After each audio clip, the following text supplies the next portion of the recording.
Hey guys, it's Tiny Tom Logan back with another video for you, and today, I mean, I have to look this up, but essentially I'm going to call this the MSI GT80, but because they have a few iterations of it, this is the MSI GT80 6QF, and they call it the Titan SLI.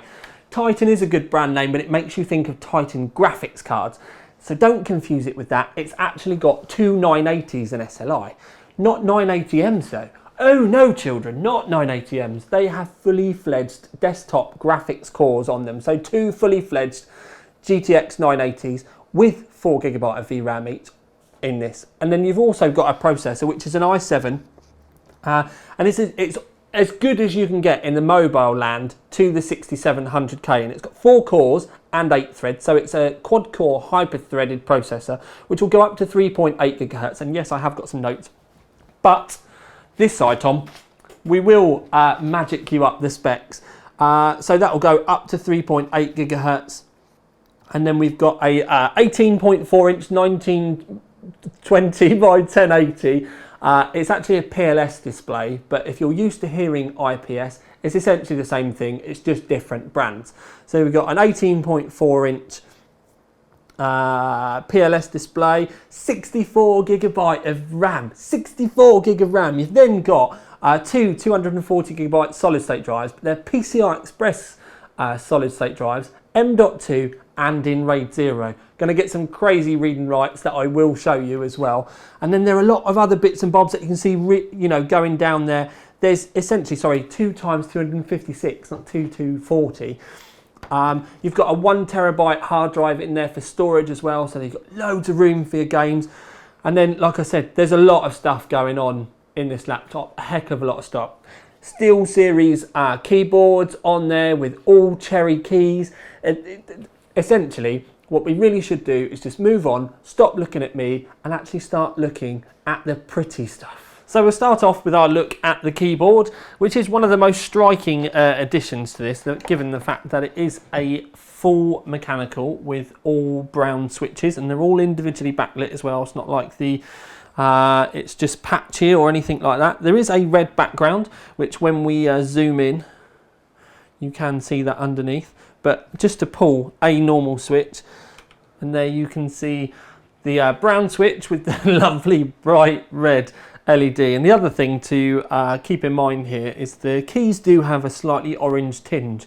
Now I have messed around with the white balance and all that type of stuff on the camera to try and get it to show up better, but I think the really nice deep red background is just playing havoc with it. But anyway, they are a really lovely even red all the way across the keyboard, as you would expect. Not orange, not kind of bleak as the camera's showing it, so that's just the camera struggling with this one. As we zoom out as well, you can see we've got the lovely strip across the top there. And something else is to talk about the trackpad that we have over here, because where we do have the keyboard so far forward, it does mean that we haven't got the trackpad at the front, where you would just expect it to be on a laptop, because that's where they've always been put. But because of the depth of this keyboard and the fact that we have so much hardware up in this section, which I will show you shortly, it does mean that they had to come up with something slightly different. So we have the trackpad over here on the right hand side. Now if you consider, when you sit down at your desktop machine, you would have your hand over here for the WASD, and then you would be using a mouse over here. So it's not too far-fetched to see why they've done it. And amazingly, it does work as well. You will find yourself instantly with your hand kind of like this, so you can use the trackpad. And I even ended up hitting with the ball of my thumb. I ended up using that to do the buttons with as well. And you'll adjust to it very, very quickly. The other thing is you'll be saying to you, oh, where's the number pad? Well, if you want to use the number pad, you hit the top left-hand corner of the pad, and then it lights up, and that is to differentiate the difference between the number pad and the trackpad. You will probably hit it a few times when you first start to use it, but because it lights up, it's pretty easy to see why the mouse has stopped working. And you can do that. I've not been able to find any way to be able to stop that number lock button in the software or anything. There's probably some Windows option that you can use to unassign the key, But it might have been nice that MSI, if they'd done that, just so that when you're gaming, for argument's sake, there's absolutely no chance of you hitting that by mistake. Could just be me being a total dunce, but I couldn't see anything particularly obvious. It might have even been nice to have had a button up here somewhere so that you could totally disable it and know when it's you know, entirely off. The other thing that we can talk about here is there are the buttons up here. You've got the power button. You've got a button here to be able to turn the screen off. That might be handy for those of you that live with other halves or parents, and let's say you're perusing for videos to come up with ideas, maybe, you know, videos, and you can hit that off straight away. Obviously, it's only going to be any good if you've got headphones on, or if you just want to turn it off while you go and make yourself a cup of tea or something like that. But then you've obviously got sleep and those options as well. But there is also the fan button here, which does turn your fans up to maximum.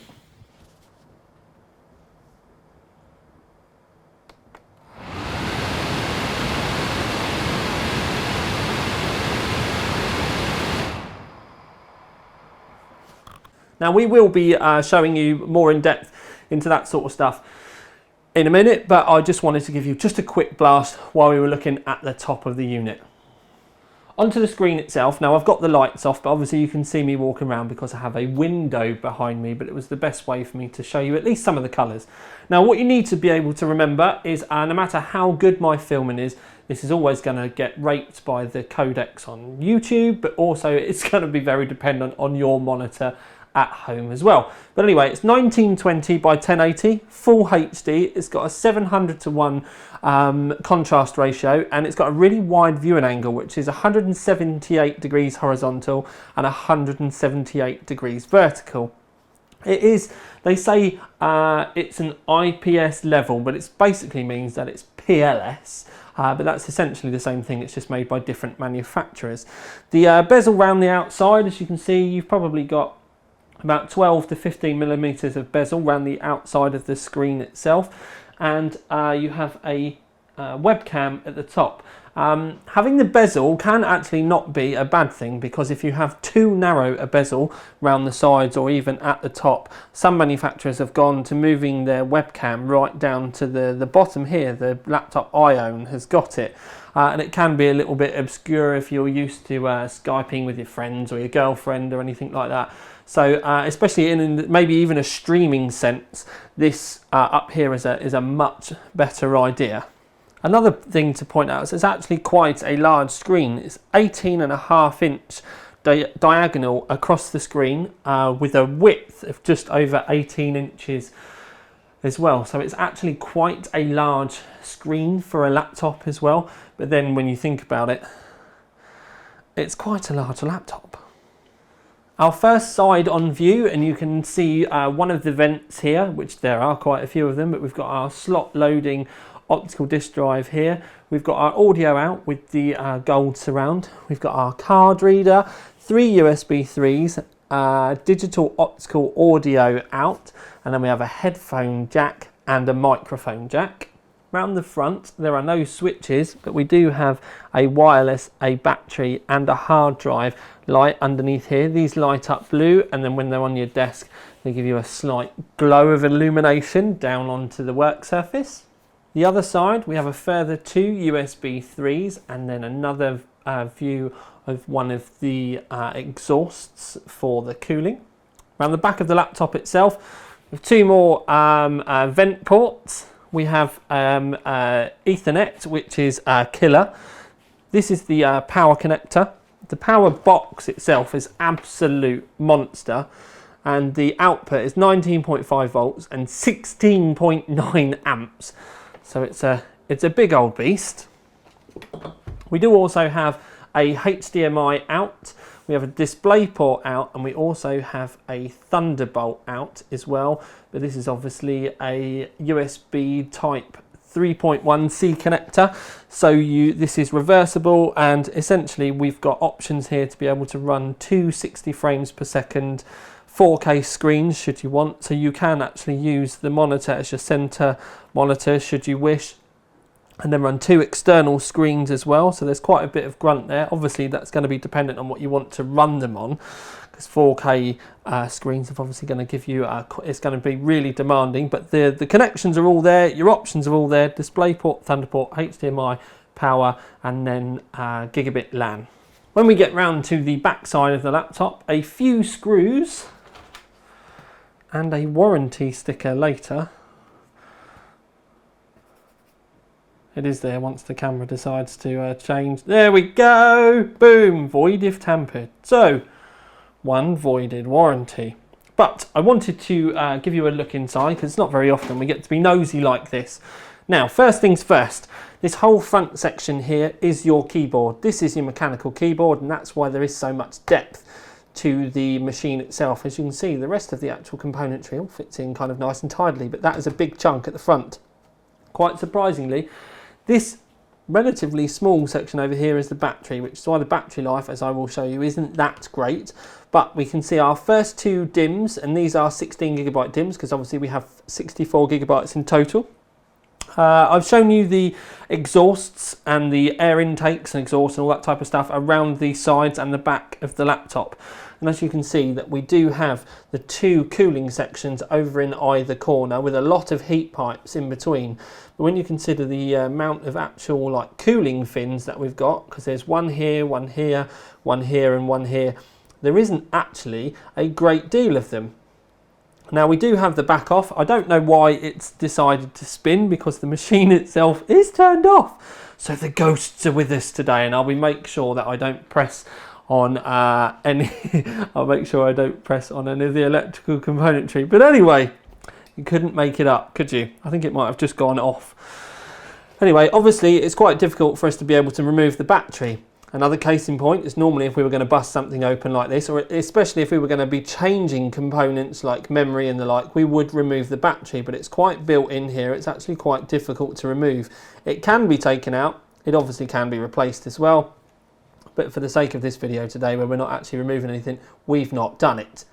Yes. Anyway, so 2GB, the 2 DIMMs here. So we've got 32GB in total, which means we do have 32GB missing, but I will show you that. In the middle here, we do have our 4-core, 8-thread i7. It's basically a 6700K, but it's the mobile variety. Which is technically, as I've already told you, it's called the 6920Q. But then we do have either side our desktop grade GTX980s. Now you may be thinking to yourself, they are very small, and obviously it's going in on a laptop spec PCI Express connector, but the actual core of it is a desktop grade GTX980. They are then run in SLI with this magical cable across the top. We can see that, like I was saying to you before, we have 2 very big cooling areas, and then the CPU in the middle, which has got a heat pipe that goes off to each. All looks rather lovely. We've got the high-res audio here, which it's saying it's the MSI Sabre Hi-Fi. They even managed to get the Dragon on the inside. We have a speaker here, part of the audio setup. This is your little subwoofer underneath. Now I did say that we would come back to the top, and I mentioned to you about this area being full of hardware. Now we've seen from underneath, this is where the bulk of the hardware is on the other side, and now I've removed the screws, because you do have to take the screws underneath. There are 2 with the keyboard marking on.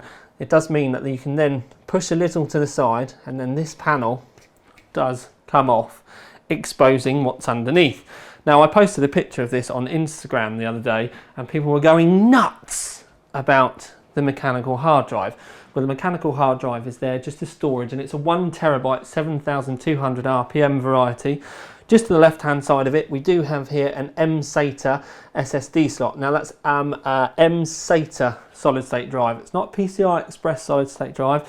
So if it will run at normal SATA speeds. Now again, you're probably going to be going balmy about this, but underneath here, I have had this off already, but you can see that we've got some thermal tape here. It's aluminium tape, and there is an aluminium panel here as well. And if you peel it off, basically what this exposes is your 2 PCI Express M.2 drives. Now these are running RAID 0, and I will show you the speeds that you can get with this when we actually get around to doing the testing on the laptop. But you can see that they're here. We can also see, like I said, we have the aluminium panel on the top. There are 2 thermal pads here, so it helps to get radiate the heat. Acts like a miniature heatsink. There are thermal pads underneath as well, so it can put heat back into, or at least to let the heat soak away. So you shouldn't get too many problems with some of the drives that you can get where they can get a bit warm. There is a fair amount of cooling in this, but you do generally have to get these things really hot. But we're going to go through and take a look at all of that. So that's out the way, and I'm going to just push this back on and just put it over. I will put it back together properly, so don't moan, don't worry. But you can see, as I said to you earlier, we had 2 of the 16GB DIMMs, and then we had 2 missing. Well, here are your 2 missing ones, you get more there. And then what you can see across the top as well is our 4 speakers. We do have 4.1 audio, so there's your 4 there. They're not kind of spread around in a kind of dual stereo plus a sub configuration. You've got the two pairs at the top, and then the little sub underneath. Okay, so moving on to some performance. I'm going to zoom you in so you can see this result for 3D Mark Firestrike Extreme, and that is a Firestrike Extreme result for a laptop, not a desktop. Obviously, we've had it run. We've not got it on the. Or anyway, it's mental, 9,427. But the most important thing that I have to say here is click the link to go and have a look at all of the performance results on the OC3D website, because we've done loads more benches, we've done more game results, we've done all kinds of stuff, and we've also mixed in with another MSI laptop so you can get a good idea as well. Carrying on with a quick look at the performance, one of the things that this is sold on is the 2 PCI Express solid state drives that it has fitted, that I've already showed you in RAID 0. So I thought it would be a good quick idea to get Crystal Mark out. And as you can see, we've got almost 3,000 megabits a second on the sequential read and over 2,200 megabits a second on the sequential write. You can also see the sequential results down the bottom are pretty mental as well. So the performance is bang on, you know what I mean? It's mental, and you do notice it as well. It is very, very snappy in normal going around, opening files, WinRAR stuff, UnRAR stuff, all that type of thing. You do notice it's incredibly snappy, and there doesn't seem to be any delay when you want to get on and get stuff done. So the MSI laptop does have some cool software that we can take a look at. Now, one of the things I do want to show you right from the get-go is this portion here, and that's the shift mode. And essentially, you can change the performance of the laptop. Now, with a quick flick of the FN button and the F7 button, which is the shift button, you can change it all quite quickly. And when you do it, you get the little pop-up that comes up underneath, which is out of shot, which is typical because this is one of my videos after all. But when you press it, you can change really simply the one that you're on, and you can scroll through them quite quickly as well. Now, the difference between them are the green mode is the CPU turbo disabled, lower frequencies and voltage on both the CPU and GPU, and they keep the fan speeds right down. Comfort mode, which is the middle one, CPU turbo is enabled, but GPU frequency is prohibited from ramping up into the boost frequency, so the GPU boost 2 that NVIDIA used.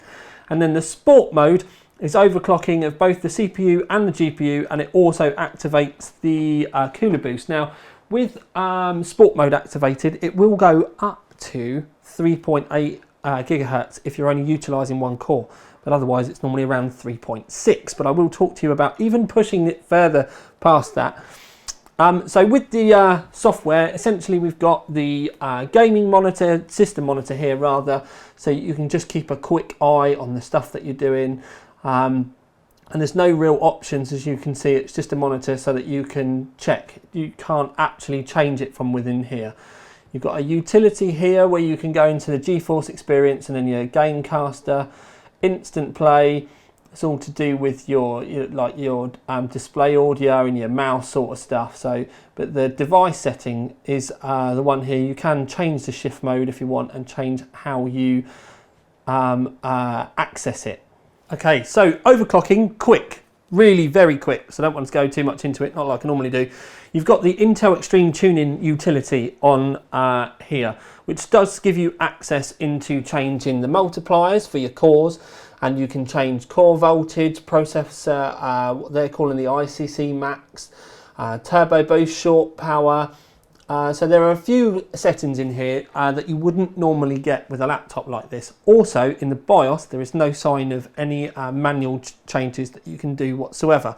But for those of you out there that are actually a little bit au fait when it comes to overclocking, one thing that I can say is when we come down to settings here on the 4th active core, it will only go up to a maximum of 40. Because that means you get a 40 multiplier on all of the cores. You can increase the 1 active core up even further. It will let you go up further than I've been able to get it stable running. But generally with Intel, the way the boost is worked out is that you get one really fast core, and then the more cores you add, the lower the speed gets. So this, if you were to use a program like OCCT, which I use, and then set it to run Linpack, if you were to set this up, the fastest it will ever show in CPU-Z is a 4 GHz run. And I've managed to get this running at 4 GHz without a problem whatsoever, other than the heat, because obviously by overclocking and increasing volts, we do end up creating heat, which then needs to be cleared. So then the fans end up having to work overtime to be able to work with you. But you can apply this to your turbo mode as well. Problem that I found so far is, and I will cover this more in the conclusion, is that if you do change the multiplier here, it changes the multiplier on all of your profiles. So if you change the multiplier up 2 notches for the sport mode, then your green mode will be overclocked by 2 multiplier notches as well. So it is a little bit limiting, and like I said, I do want to talk to you about this more in the conclusion. One of the things that we did try with it in the sport mode was 2 configurations. We tried it with the brace here, which is a lift, and this is just something I had kicking around in the office, but just to simulate like a basic laptop cooler.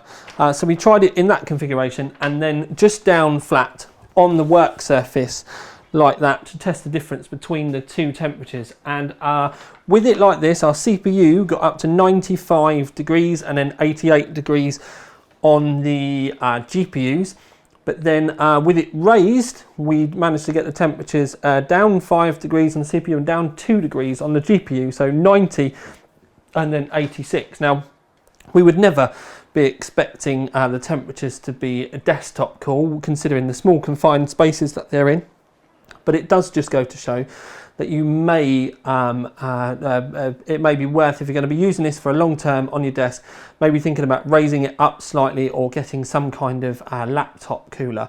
Just don't get one of the ones with no vents underneath, because obviously this does do a lot of its breathing from underneath, but I thought it was something I did want to try anyway. So we're going to do a quick test. We're going to run Unigine 1920 by 1080 times 8, and we're going to leave it running for about 30 minutes. I'm going to put my microphone down so you can hear how quiet it is now. It's just silent. It's making no noise. Oh, get your mic back on, Tom. It's making no noise whatsoever, but then we'll come back and we'll click in really quick once it's warmed itself up a little bit. So we're about 10 minutes in now. And we're in the sport mode, which is, you know, admittedly the highest rated one. It's also the one where you get the most CPU and GPU power. But other than that, we're running it at stock. And this is the noise that we're greeted with at the moment.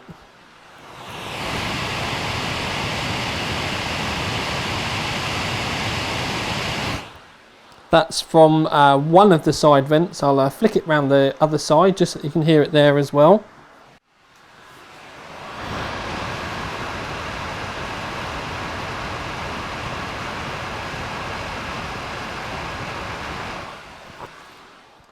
It is a fairly intrusive noise. You can hear it in the other room, but like I said, this is in that sport mode, and we are, although this is only Unigine, it's a very good test to be able to, you know, kind of simulate hardcore gaming use, really. We've got all the anti-alias in it as well, but it's obviously not the quietest laptop in the world, so it's probably then best left for the conclusion.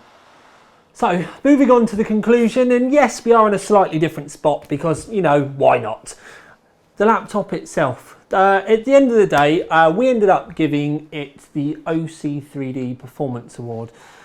But there's a couple of bits, we always like to have a little bit of a chat in the conclusion, and we talk about the things that we brought up in the meat of the review. Now, the first thing I think is going to be the hot topic of discussion, hot being the word, is the fact that it is a warm laptop. Now, you need to consider to yourself that you are trying to get a lot of cooling done in a very, very small amount of space.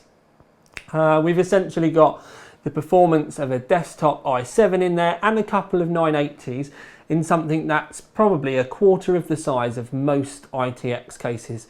So the fact that they even managed to get it cool at all is a big achievement. You've seen the size of the heat sinks, they're tiny. So there is a lot of noise. And to be fair, if you expect to buy a gaming laptop that isn't the size of a house and expect it to be quiet, then you've kind of missed the point anyway. So noise is something that we do have to mention because it is very noisy, and if you just so that you know you're made aware of it. But for the most of us, we knew it was going to happen. But yes, it is very warm and it is very noisy, but in the same breath, you would pretty much expect it when, like I said, you've packed the calibre of components that this one has into such a small space anyway. So you're just going to have to keep that in mind. You do have the option to be able to change the speeds with that shift button as well. Now the shift button is brilliant, but something that's not great with the shift is that if you overclock it, as I showed you very briefly in this, but you can see in more depth on the OC3D website, is that if you overclock it, you then can't, you then are overclocking all of them, which seems kind of strange. Now I did grab MSI and I was like, this doesn't seem right, boys. I think you should be able to set each one of those shift profiles manually yourself if you would like. Wouldn't it be nice, I thought, if you could have the green mode for if you underclocked it, and then essentially then you may think to yourself, why would I want to underclock? But then you can keep it nice and cool and quiet, and maybe get a little bit longer out of the battery life, because the battery life on this, you're looking, so, you know, around the kind of hour and a half mark, if you're lucky really, because it is quite small. So with that green mode, if you could underclock it, keep it cool, quiet, that would be perfect for web browsing and all that type of really basic stuff that you may want to do on the move. Brilliant. Then the middle mode, I would personally go with that. I would then probably want, maybe not the turbo mode on the CPU, but I'd certainly want to be making sure that I was getting some good grunt out of my GPU at that, and then try and keep the fan mode without going nuts. Then the sport mode would be the one that I would probably be running with my 4 gigahertz overclock on the CPU and all the power I can get out of the GPU itself. And yes, you know that you're going to be able to cool it, so the fan's going to be noisy, so give those full whack. But that would also be the mode that I would probably be thinking personally would be the one that maybe you're at home gaming with your friends, or benchmarking, or gaming with a headset on, set of headphones. That was the word I was trying to get. So you'd have 3 nice, easily configurable settings to be able to go in. And MSI were like, totally agree with you, Tom. We have a product that's due out within the next 3 to 4 weeks, which may have those options in. And I have heard that the MSI Gaming Center will allow you to have that on there, and you'll be able to update this laptop with that software. And I think that would make a big change, and it's definitely something I will be checking back with MSI about, because I think with a laptop, you know, at the end of the day, we do need to remember this is a £4,000 laptop, something that allows the end user the possibility, if they've got the knowledge, to be able to tune things to suit their lifestyle. I think would be brilliant. Now obviously it's only a 1080 screen as well. You have got the option of being able to run more screens, adding them on if you want, or even running this as a slave as well. You could, you know, effectively get away with. With the GPU power and stuff that you've got, yes, I would say that you could. It has got the ability to be able to run 4K as well. I don't think that you should though, in all honesty. 4K is demanding for fully fledged desktop systems. So I think if you were to be thinking about a screen upgrade, possibly, maybe go 1440. Now that's nothing to do with the anything that's wrong with the laptop. Oh no, That's just limitations of the hardware that we've got available to us at this present moment in time. So it's all to do with what's inside. And to be honest with you, like I said, that's not an MSI thing. That's just, even I personally, you do need a heck of a lot of grunt to be able to comfortably run a wider range of games in 4K. I know games that you could cripple this laptop in 1080p. So if you want to go 1440, I think personally that is a really nice mix of performance and the hardware that you need. But to be honest with you, this monitor is actually so nice, it would almost be a shame to start hanging more things off of it. The colours on it are really nice. You do get that PLS, which is basically IPS, 1080p screen on there, and I think personally, especially if you are going to be using this on the move, that is the best way to go. If you did have a desktop setup where you may have a screen to run either side, so you were gaming on this, and then you might have MSN and email and that type of thing on your desktop, then again, really nice, but you are then very much blurring the lines of, do I really need a gaming laptop? That's the other thing that we need to talk about as well, is gaming laptop. Why would I want to spend £4 on a gaming laptop? Should I be selling my desktop and buying a gaming laptop? Well, if you're just going to put it on your desk, then in all honesty, no, I would say you shouldn't. The whole point about this is an immense amount of grunt that you can move around with you. Do you know, you could annoy everyone on the train. There's always plugs, although you might dim the lights with the power this thing pulls. But you could use it on the train so you can game on the train. Starbucks. Maybe you have a girlfriend. Some of us do. There are females out there if you look outside in the big wide world, and contrary to popular belief, the graphics are better outside as well. But if you did have a girlfriend, for argument's sake, or you know, you're slightly younger and you're going between your mum and your dad's house, it would be great to be able to move your system with you. You'd also be very lucky if you were going between your mum and your dad's house with a £4,000 laptop, but you get the point that I'm trying to make. If you need grunt on the move, that's when this comes into play. It's definitely not, as far as I'm concerned, a desktop replacement. Because you do have a lot of compromises to make to be able to have this much power to be able to pick it up and it still run on a battery for even a shorter period amount of time all going on. So we have a lot of discussions that we've had with this laptop personally, but essentially 64 gig of RAM, OMO days, that's, you know, that's crackers. I don't even have that in my desktop. You've got 2 PCI Express solid state drives in RAID 0. It makes a huge difference as well. I love that. It's made me props jealous about it. So we've got that. We've got a lot of grunt. 980s and SLI, and they're desktop ones. You've got that as close as you can get with a mobile CPU to the 6700K, because it basically is almost the same sort of set, you know, running the same sort of things, 4 cores, 8 threads, all that type of thing. It's essentially as, you know, the best i7 mobile Skylake that you can get at the moment. So it's got a lot going for it. Mechanical keyboard, perfect for gamers. Love the little scroll pad on the side. I shouldn't have done. I didn't like it in pictures, but when I got it, it just works, and you do just adapt very, very quickly. So there's, other than the heat and the price, there really isn't a great deal that you can take away from it. So if you are looking for grunt on the move, then to be honest with you, as far as we're concerned, OC3D, this is the greatest gaming laptop on the planet as of today. Let's see who can try to better this little beast. But for now at least, this is Tiny Tom Logan with something different for you for a change. Out.